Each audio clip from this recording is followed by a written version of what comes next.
Bonjour mes amis, on peut se poser la question, qu'est-ce qu'un réveil? On m'avait dit, si tu veux voir le réveil, va où il est à l'œuvre. J'avais alors visité Séoul en Corée du Sud, le Japon, le Canada, les États-Unis et plein d'autres pays. Tout ce que j'avais vu sentait la loi de l'homme et peu l'œuvre de l'esprit. Dans les années 1987, j'ai eu le privilège de rencontrer un homme de Dieu particulier à cause de l'onction apostolique dans sa vie et aussi parce qu'il avait un amour profond pour le Seigneur et pour les âmes. Il exerçait son ministère dans un pays éloigné de chez nous, à plus de 11 000 kilomètres.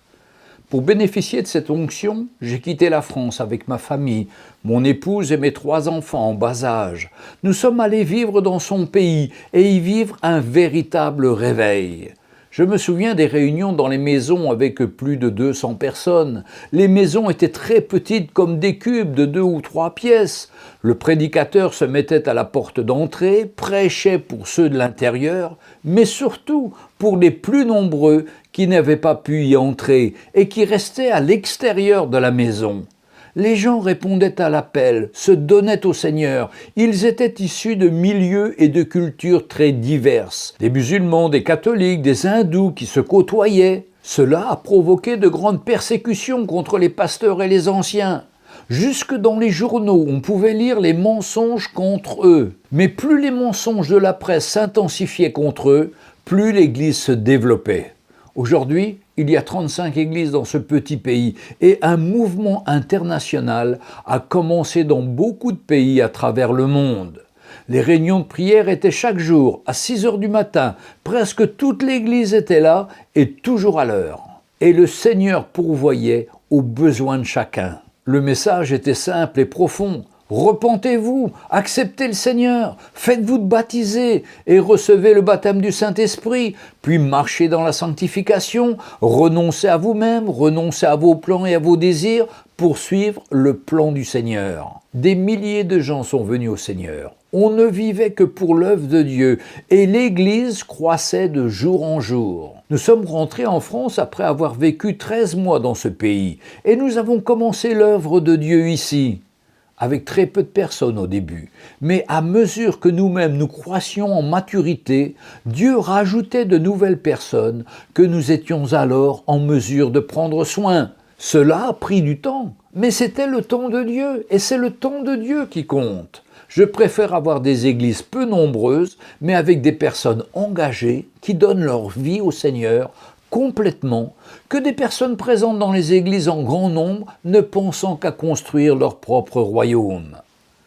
L'année passée, j'étais au Congo, en Afrique, dans un pays où il y a un nombre incalculable d'églises, de toutes sortes, de grands mélanges en tout genre, et j'étais invité par un pasteur avec lequel j'avais travaillé en France. Lui et moi, nous avions grandi dans le message de la prédication de la croix, qui est la puissance de Dieu, comme dit 1 Corinthiens chapitre 1, verset 18. Puis ce pasteur et son épouse ont quitté l'Europe depuis 5 ans pour démarrer une œuvre chrétienne au Congo. Voilà ce qu'il me raconte. Si nous sommes ici, c'est que nous avons reçu un appel très clair du Seigneur à venir dans son pays. Pour ma part, je suis né et j'ai vécu dans ce pays jusqu'à l'âge de 20 ans, puis je suis parti en Europe où tout marchait bien pour moi. Et j'y ai rencontré mon épouse qui était aussi originaire de ce pays. Mais elle n'y avait jamais vécu.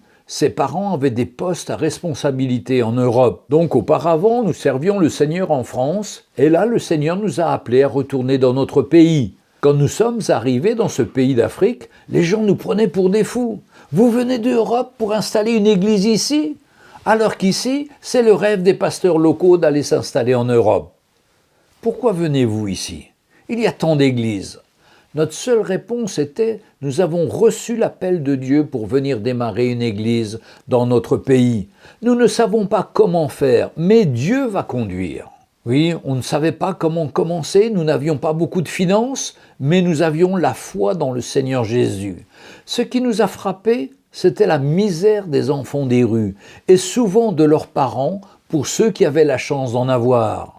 Nous avons commencé à donner à manger aux enfants de la rue et mon épouse leur a raconté des histoires de la Bible, puis d'autres histoires comme les 365 histoires. Les enfants sont extrêmement ouverts et attentifs. Puis, après quelques mois, on leur a proposé de faire une réunion de prière chaque matin à 7 heures du matin avec les enfants qui le désiraient. Mais dès 6h45, les enfants sont devant la maison et attendent l'ouverture des portes. Ils participent à la prière avec ferveur. Ils posent aussi beaucoup de questions. Ils veulent connaître ce Seigneur Jésus et l'accepter en l'invitant à venir habiter dans leur cœur. Ils ont une grande conviction de péché et demandent pardon au Seigneur avec beaucoup d'enthousiasme et de détermination. La conviction donnée par le Saint-Esprit est très forte et merveilleuse à voir. Des vraies et profondes repentances. La tristesse qui était leur partage quotidien se transforme en joie pour le Seigneur. Suite à cela, ils ont invité leurs copains du quartier, puis leurs parents qui à leur tour sont venus, tellement heureux de voir la transformation tangible et réelle de leurs enfants. À leur tour, les parents aussi donnent leur cœur au Seigneur avec beaucoup de changements, mais beaucoup moins rapide, car tellement ils ont de problèmes. La maison du pasteur est devenue rapidement trop petite. Un des amis du pasteur local a un ami qui se trouve en Europe et qui a entendu parler de ce travail. Et il reçut du Seigneur de mettre à la disposition de la petite équipe un bâtiment qu'il venait juste de construire pour en faire un commerce. Et il leur a donné pour faire une salle de réunion. Pour ma part, je suis venu les visiter. J'ai pu voir de mes yeux la magnifique œuvre réalisée dans ce pays et qui ne cesse de progresser. Certes, modestement, mais à la vitesse que Dieu a choisie. Dieu a des plans extraordinaires. Il cherche des hommes et des femmes prêts à leur donner leur vie afin que le Seigneur puisse les utiliser pour sa gloire et sauver un grand nombre d'hommes et de femmes de toute tribu, de toute langue, de tout pays. En conclusion, cherchons à vivre le pur et vrai évangile. La pâle copie va vite s'éteindre et la religion est triste et sans intérêt. Mais le vrai évangile est beaucoup moins populaire, mais il est éternel et il est puissant. La vérité sera toujours plus forte que l'imitation. J'ai vu trop d'églises se monter rapidement, sans fondation, partir dans des choses nouvelles, des choses folles, comme le Toronto Blessing, la cure d'âme à outrance, la prospérité, etc., etc.